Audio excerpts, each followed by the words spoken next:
Hello, welcome to Sumo biology. तो बेटा हम लोग पढ़ रहे थे cell the unit of life, class 11 का चैप्टर नंबर 8। आज हम लोग पढ़ेंगे एंडोमेम्ब्रेन सिस्टम को। तो सेल चैप्टर से हम लोग आज पढ़ेंगे एंडोमेम्ब्रेन सिस्टम को। लास्ट लेक्चर में हम लोगों ने बात करी थी यूकैरियोटिक सेल की, और यूकैरियोटिक सेल का डिस्क्रिप्शन पढ़ने के बाद हम लोगों ने बात करी थी प्रोकैरियोटिक यूकैरियोटिक सेल में क्या डिफरेंस है, और फिर हम लोगों ने स्ट्रक्चर ऑफ सेल मेम्ब्रेन को डिस्कस किया था, सेल वॉल भी देखी थी। आज हम लोग बात करेंगे एंडोमेम्ब्रेन सिस्टम की। While each of membranes organelles is distinct in terms of, अब आपने देखा यूकैरियोटिक सेल में मेम्ब्रेन बाउंड सेल ऑर्गेनेल मिल रहे हैं, is distinct in terms of structure and function. तो ये जो मेम्ब्रेन बाउंड सेल ऑर्गेनेल हैं इनका अलग अलग स्ट्रक्चर और अलग अलग फंक्शन है। Many of these are coordinated, लेकिन कुछ इसमें ऐसे हैं जो कोऑर्डिनेशन में सामंजस्य से एक दूसरे के साथ मिल के together as an endomembrane system क्या बना रहे हैं, एंडोमेम्ब्रेन सिस्टम बना रहे हैं। तो एंडोमेम्ब्रेन सिस्टम में वो सेल ऑर्गेनेल्स हैं जो कोऑर्डिनेशन से काम कर रहे हैं, कोऑर्डिनेटेड वे में काम कर रहे हैं, because their functions are coordinated. तो हम उन सेल ऑर्गेनेल्स को एंडोमेम्ब्रेन सिस्टम के तौर पे पढ़ते हैं जिनका फंक्शन कोऑर्डिनेटेड है। The endomembrane system include endoplasmic reticulum, Golgi complex, lysosomes and vacuole. ये खूब क्वेश्चन आता। तो एंडोमेम्ब्रेन सिस्टम में हम लोग 4 सेल ऑर्गेनेल्स को कंसीडर कर रहे हैं। गोल्जी बॉडी या गोल्जी कॉम्प्लेक्स कह लीजिए, एंडोप्लाज्मिक रेटिकुलम, वैक्यूल्स, लाइसोसोम्स। ठीक है जी, ये 4 को हम लोग कंसीडर कर रहे हैं as endomembrane system. Since the function of the mitochondria, chloroplast and peroxisomes are not coordinated with the above components, क्योंकि माइटोकॉन्ड्रिया का, पेरोक्सिसोम का, क्लोरोप्लास्ट का जो फंक्शन है वो इनके साथ कोऑर्डिनेशन में नहीं काम कर रहा। इनके साथ एंडोप्लाज्मिक रेटिकुलम के, गोल्जी बॉडी के, वैक्यूल, लाइसोसोम्स के साथ कोऑर्डिनेशन में काम नहीं कर रहा, तो ये कंसीडर नहीं किए जाते as part of endomembrane system. Mitochondria, chloroplast नहीं काउंट होते as part of endomembrane system में, वो नहीं काउंट किए जाते। अब हम लोग बात करते हैं 4 कंपोनेंट को हम लोग को डिस्कस करना है, endoplasmic reticulum, Golgi body, vacuoles and lysosomes. तो सबसे पहले हम लोग पढ़ेंगे एंडोप्लाज्मिक रेटिकुलम को। Electron microscopic studies of eukaryotic cell reveal the presence of network or reticulum of tiny tubular structure scattered in the cytoplasm. जब आप इलेक्ट्रॉन माइक्रोस्कोप की सहायता से यूकैरियोटिक सेल को स्टडी करेंगे तो आप देखेंगे कि साइटोप्लाज्म में आपको क्या मिल रहा है, नेटवर्क, जाल मिल रहा है एक, या रेटिकुलम, वो भी जाल ही कह लीजिए, एक जाल टाइप का मिल रहा है टाइनी ट्यूबुलर स्ट्रक्चर का, छोटे छोटे बहुत सूक्ष्म ट्यूबुलर, ट्यूबुलर का मतलब ट्यूब क्या होती है, हॉलो होती, ट्यूबुलर स्ट्रक्चर्स का जाल मिल रहा है स्कैटर्ड इन साइटोप्लाज्म, जो साइटोप्लाज्म में छितरा पड़ा है। This is called endoplasmic reticulum, उसी को हम एंडोप्लाज्मिक रेटिकुलम कह रहे हैं। तो network of tiny tubular structure scattered in cytoplasm वो कहला रहा है endoplasmic reticulum. Hence, endoplasmic reticulum divides the intracellular space into 2 distinct compartment, क्योंकि साइटोप्लाज्म में छितरे पड़े हैं ये टाइनी ट्यूबुलर स्ट्रक्चर, तो ये अंदर की स्पेस को, सेल के अंदर की स्पेस को, जहाँ पे क्या भरा हुआ है, जहाँ पे भरा हुआ है साइटोप्लाज्म, तो वहाँ पे टाइनी ट्यूबुलर स्ट्रक्चर स्कैटर्ड है, तो ये वहाँ कंपार्टमेंटलाइजेशन कर देंगे, कंपार्टमेंट बना देंगे, कक्ष बना देंगे। कैसा कक्ष बना देंगे, 2 तरह का, 2 डिस्टिंक्ट कंपार्टमेंट्स बन गए। लुमिनल, तो ये लुमिनल जो ये टाइनी ट्यूबुलर स्ट्रक्चर के अंदर आ गया साइटोप्लाज्म, वो क्या है, luminal inside endoplasmic reticulum, and extra luminal, luminal के बाहर, ये ट्यूब के बाहर बाकी का। तो 2 तरह में बढ़ जाएगा आपका साइटोप्लाज्म। ठीक है, कंपार्टमेंटलाइजेशन हो गया, कंपार्टमेंट बन गए, luminal inside endoplasmic reticulum and extra luminal cytoplasm में। The endoplasmic reticulum often shows ribosomes attach to their outer surface, और वो एंडोप्लाज्मिक रेटिकुलम जिनमें आपको देखने को मिलेगा कि उसकी आउटर सरफेस पे राइबोसोम्स है, वो दिखने में कैसी दिखाई देंगी, रफ दिखाई देंगी, तो इस तरह के एंडोप्लाज्मिक रेटिकुलम को हम लोग रफ एंडोप्लाज्मिक रेटिकुलम कहते हैं। The endoplasmic reticulum bearing ribosomes on their surface is called rough endoplasmic reticulum.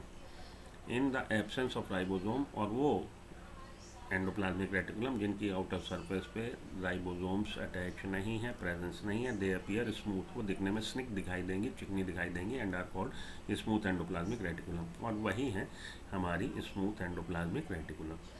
ठीक है जी।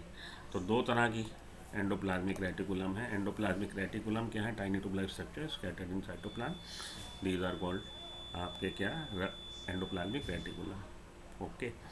अब ये दो तरह की, रफ एंडोप्लाज्मिक और स्मूथ एंडोप्लाज्मिक रेटिकुलम, और एंडोप्लाज्मिक रेटिकुलम की प्रेजेंस की वजह से जो इंट्रासेलुलर स्पेस है वो दो भागों में बढ़ जाएगी, कंपार्टमेंट बन जाएंगे, लुमिनल और extra luminal. Rough endoplasmic reticulum is frequently observed in the cells actively involve in protein synthesis. इनकी प्रेजेंस आपको, रफ एंडोप्लाज्मिक रेटिकुलम की प्रेजेंस आपको किस में ज़्यादा दिखाई देगी? ऐसी सेल्स में जिनमें एक्टिवली प्रोटीन सिंथेसिस हो रहा है। क्योंकि रफ एंडोप्लाज्मिक रेटिकुलम क्यों रफ है? Due to presence of ribosome, and ribosome वो जगह है, वो साइट है जहाँ पे प्रोटीन सिंथेसिस होती है एंड सिक्रीशन। तो जहाँ पे प्रोटीन सिंथेसिस जिन सेल्स में बहुत हो रहा है, जो सिक्रीशन एक्टिवली कर रही हैं, उनमें आपको रफ एंडोप्लाज्मिक रेटिकुलम बहुतायत में देखने को मिलेगी। They are extensive and continuous with the outer membrane of nucleus. उनमें ये विस्तृत होगी और ये कंटिन्यूएशन में है with outer membrane of nucleus. The smooth endoplasmic reticulum is the major site for the synthesis of lipid. तो ये साइट है, rough endoplasmic reticulum is the site of protein synthesis, and smooth endoplasmic reticulum is the site of synthesis of lipid. In animal cells, lipid like steroidal hormones are synthesized in smooth endoplasmic reticulum. Animal cells में steroidal hormones जो कि lipid जैसे हैं, steroidal hormones का synthesis कहाँ हो रहा?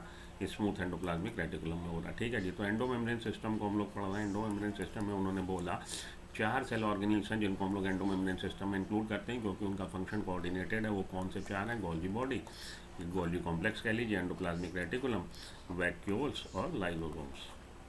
सबसे पहले हम लोगों ने एंडोप्लाज्मिक रेटिकुलम को पढ़ा। एंडोप्लाज्मिक रेटिकुलम क्या है? तो उसने बोला जी आपको मिल रहा है साइटोप्लाज्म में scattered in cytoplasm tiny tubular structure. वो क्या कहला रहे हैं?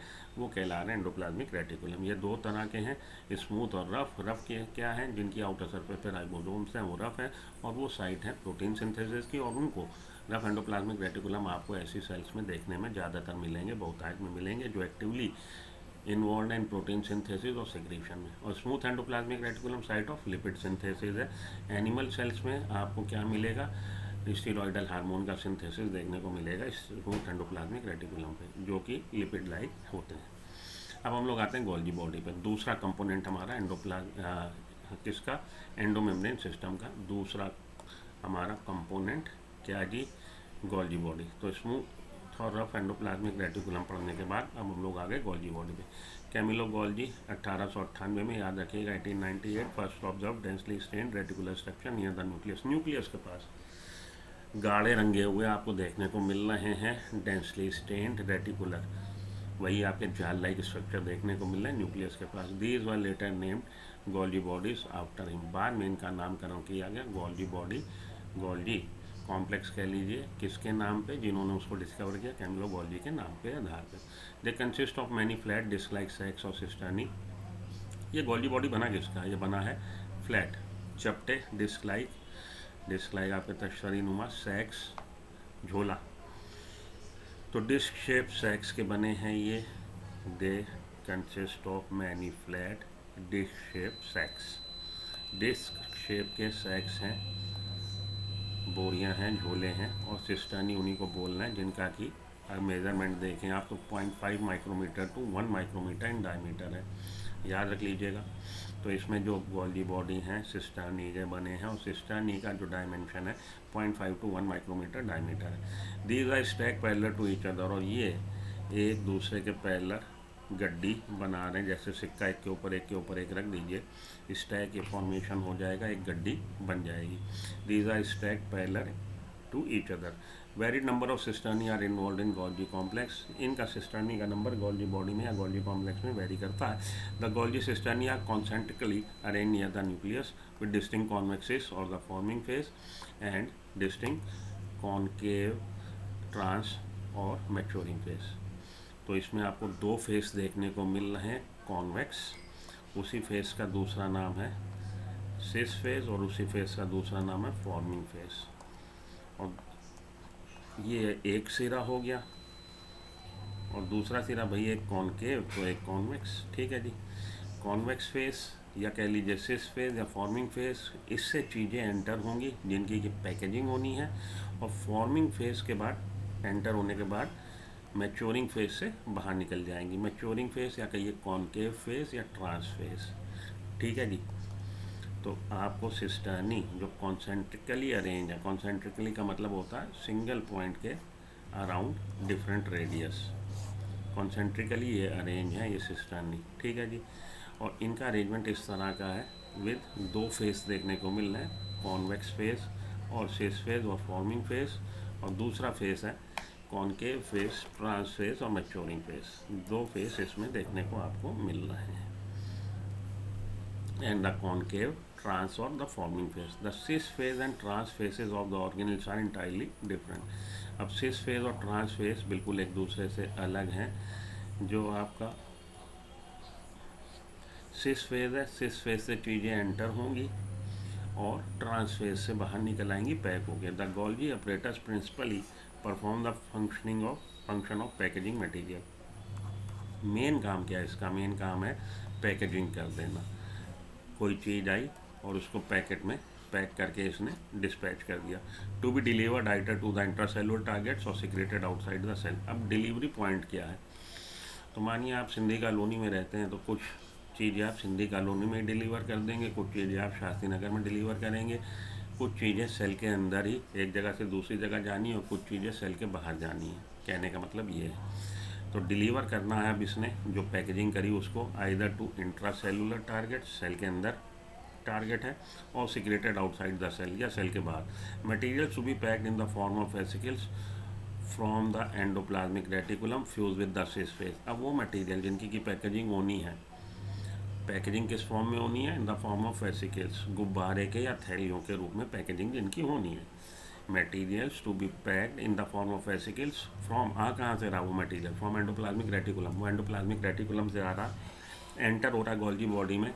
कहाँ से एंटर हो रहा? सिस फेज से एंटर हो रहा। Fuse with the cis phase of the Golgi apparatus and move towards maturing phase. और अंदर ही अंदर वो किधर की तरफ मूव होने चला जाएगा? अंदर ही अंदर मूव होता चला जाएगा। सिस फेज से एंटर हुआ, अंदर ही अंदर वो सिस्टर्नी इंटर कनेक्टेड है, अंदर ही अंदर मूव होता होता ट्रांस फेज से बाहर, सिस फेज से इन, ट्रांस फेज से आउट हो जाएगा। पैकेजिंग होने के बाद जो मटेरियल पैक होना है इन द फॉर्म ऑफ वेसिकल्स कहाँ से रहा? एंडोप्लाज्मिक रेटिकुलम से। तो एंडोप्लाज्मिक रेटिकुलम आप जानते हैं दो तरह की, रफ एंडोप्लाज्मिक रेटिकुलम और smooth endoplasmic reticulum. Smooth endoplasmic reticulum पे क्या बन रहा है? लिपिड बन रहा है। रफ एंडोप्लाज्मिक रेटिकुलम पे क्या बन रहा है? प्रोटीन बन रहा है। तो ये जो मटेरियल बना, अब उसको जो टारगेट है कहाँ जाना है, उसको या तो सेल के अंदर रहना है या सेल के बाहर जाना है, लेकिन उससे पहले उसकी होगी प्रोसेसिंग एंड पैकेजिंग। पैकेजिंग कहाँ होगी? गोल्जी कॉम्प्लेक्स में। गोल्जी कॉम्प्लेक्स में कैसे आ जाएगा? सिस फेज से आ जाएगा और अंदर ही अंदर वो मूव होता ट्रांस फेज से आफ्टर पैकेजिंग के बाद बाहर हो जाएगा। Material to be packed in the form of vesicles from the endoplasmic reticulum fuse with the cis phase of Golgi apparatus and move towards the maturing phase. This explains, यही आपको साथ के साथ एक्सप्लेन कर रहा why the Golgi body remains in close association with the endoplasmic reticulum, कि Golgi body और endoplasmic reticulum एक दूसरे के क्लोज एसोसिएशन में पास पास रहते हैं, क्योंकि गोल्जी बॉडी का काम है पैकेजिंग करना और मटेरियल जो पैक हो रहा है वो कौन दे रहा है? एंडोप्लाज्मिक रेटिकुलम दे रहा है। तो साथ ही साथ फैक्ट्री लगी है दोनों की। A number of proteins synthesized by the ribosomes on the endoplasmic reticulum modified in the cisternae of Golgi apparatus before they are released from its transphase. तो प्रोटीन जो सिंथेसिस हो रही है एंडोप्लाज्मिक रेटिकुलम पे, वो सिस फेज से enter होगी, trans phase से बाहर निकल जाएगी, साथ के साथ उसकी प्रोसेसिंग एंड पैकेजिंग हो जाएगी। Golgi apparatus is the important site of formation of glycoprotein and glycolipid. तो देखिए ग्लाइकोसिलेशन हो रहा, प्रोटीन और लिपिड जो बने उनके साथ कार्बोहाइड्रेट मोइटी अटैच हो गई। जब प्रोटीन के साथ कार्बोहाइड्रेट मोइटी अटैच हुई है तो क्या बना देगी? ग्लाइकोप्रोटीन। और लिपिड के साथ अटैच होगी तो क्या बना देगी? ग्लाइकोलिपिड। ये हो गया आपका गोल्जी अपरेटस के बारे में जानकारी। अब लाइसोसोम्स पे आते हैं। ठीक है जी। तो 4 आपके सेल ऑर्गेनेल्स हैं जो बना रहे हैं एंडोमेम्ब्रेन सिस्टम। उसमें था हमारा गोल्जी बॉडी और एंडोप्लाज्मिक रेटिकुलम। अब लाइसोसोम्स और वैक्यूल्स को हम लोग पढ़ेंगे। Endoplasmic reticulum tiny tubular structure scattered in cytoplasm. 2 तरह के rough endoplasmic reticulum, smooth endoplasmic reticulum. Rough endoplasmic reticulum बना रहा है क्या? प्रोटीन। स्मूथ एंडोप्लाज्मिक रेटिकुलम क्या बना रहा है? लिपिड। और एनिमल सेल में स्टीरॉयडल हार्मोन जो लिपिड लाइक होते हैं स्मूथ एंडोप्लाज्मिक रेटिकुलम पर बनते हैं। गोल्जी कॉम्प्लेक्स किसने डिस्कवर किया था? कैमिलो गोल्जी ने। कैमिलो गोल्जी ने डिस्कवर किया इसलिए इसका नाम रखा गया गोल्जी कॉम्प्लेक्स। ये क्या है? ये भी नेटवर्क है सैक लाइक स्ट्रक्चर का, जो कि कैसे हैं? Sac like structure, flatten disc shape sac like structure present कहाँ पे? Near the nucleus. वो बना रहे हैं गोल्जी बॉडी। गोल्जी बॉडी में आपको क्या मिल रहा है? सिस्टर्नी मिल रहा है 0.5 माइक्रोमीटर टू 1 माइक्रोमीटर के डायमीटर के, जो कि कॉन्सेंट्रिकली अरेंज है, स्टैक फॉर्मेशन कर रहे हैं। इसके 2 फेज हैं, सिस फेज, ट्रांस फेज। सिस फेज का ही नाम सिस फेज या कॉन्वेक्स फेज, या आप कहिए कि कैसा फेज? Forming phase. और इधर है आपका ट्रांस फेज या कॉनकेव या कहिए मैच्योरिंग फेज। तो सिस फेज से चीज़ें एंटर होंगी, ट्रांस फेज से बाहर निकल जाएंगी। चीज़ें आ कहाँ से रही हैं? एंडोप्लाज्मिक रेटिकुलम से आ रही हैं, या तो स्मूथ या तो रफ, मतलब या तो प्रोटीन आ रहे हैं या लिपिड आ रहे हैं। उनका क्या होगा? प्रोसेसिंग होगी, पैकेजिंग हो जाएगी, in the form of vesicles deliver हो जाएंगे। कहाँ डिलीवर हो जाएंगे? आइदर इनसाइड द सेल और आउटसाइड द सेल, सिक्रीशन हो जाएगा। ठीक है जी। तो ये cis face, trans face, cisternae, ये सारी बातें याद में रखिएगा। गोल्जी बॉडी का मेन काम क्या है? गोल्जी बॉडी का मेन काम है पैकेजिंग। मेन काम है पैकेजिंग, और भी कई सारे काम हैं, लेकिन मेन काम है पैकेजिंग। आइए लाइसोसोम्स पे आइए। These are membrane bound vesicular structure form by the process of packaging in the Golgi apparatus. Membrane bound structure है, कैसे बने? पैकेजिंग के द्वारा बने गोल्जी अपरेटस में। The isolated lysosome vesicles have been found to be very rich in almost all type of hydrolytic enzyme। Hydrolytic enzyme क्या है? जो लिसिस कर देगा, ब्रेक डाउन कर देगा in the presence of water, water की presence में करेगा, इसलिए hydrolysis. Hydro means water, lytic का मतलब तोड़ देना। हाइड्रोलिटिक एंजाइम्स हैं, hydrolytic enzymes, hydrolases.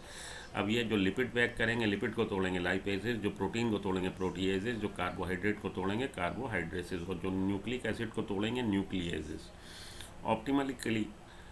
Optimally active at acidic pH. और ज़्यादा इनका जो ऑप्टिमम जो एक्टिव आपको देखने को मिलेगा, वो किस उस पे देखने को मिलेगा? पीएच पे, एसिडिक पीएच पे। These enzymes are capable of digesting carbohydrate.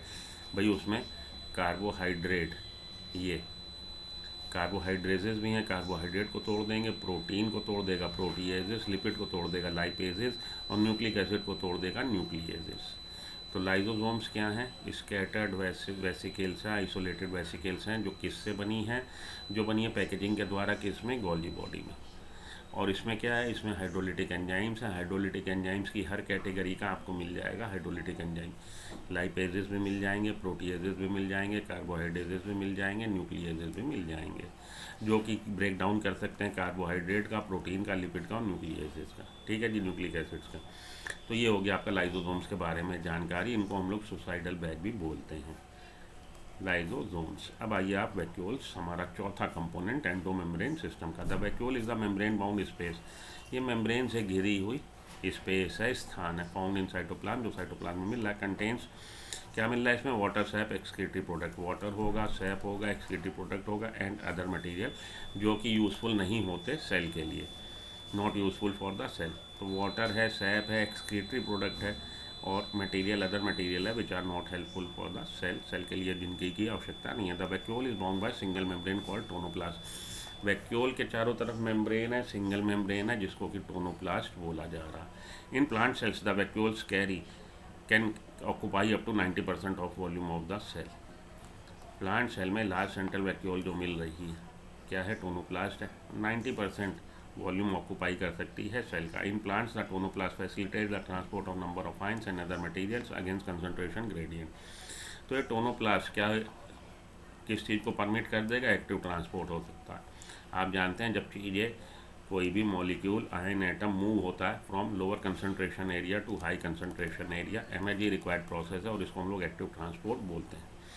ठीक है, तो ये अलाउ कर देगा, facilitate the transport of number of ions and other materials against concentration gradient into the vacuole. Hence, their concentration is significantly higher in the vacuole than in the cytoplasm। क्योंकि आप actively ला रहे हैं, इसलिए इनकी concentration, इन चीज़ों की concentration, किन चीज़ों की जिनको आप एक्टिवली ला रहे हैं, टोनोप्लास्ट के मार्फत उन चीज़ों की कंसंट्रेशन वैक्यूल के अंदर ज़्यादा होगी साइटोप्लाज्म की तुलना में। Okay, in amoeba the contractile vacuole is important for osmo regulation and excretion. Amoeba में आपको कॉन्ट्रैक्टाइल वैक्यूल मिल रही है अमीबा में, जिसमें कि काम क्या है कॉन्ट्रैक्टाइल वैक्यूल का, ऑस्मो रेगुलेशन कर रहा है, एक्सक्रीशन में हेल्पफुल है। Many cells as in protist, protist आपके क्या हैं यूनिसेलुलर यूकैरियोटिक जो सेल्स हैं, यूनिसेलुलर यूकैरियोटिक सेल वो प्रोटिस्टा में रखे गए। तो प्रोटिस्टा के मेंबर प्रोटिस्ट, उसमें आपको फूड वैक्यूल देखने को मिल रही है, जो कि कैसे बन रही है, form by engulfing the food particle, जो फूड पार्टिकल को इनगल्फ करने से बनी है।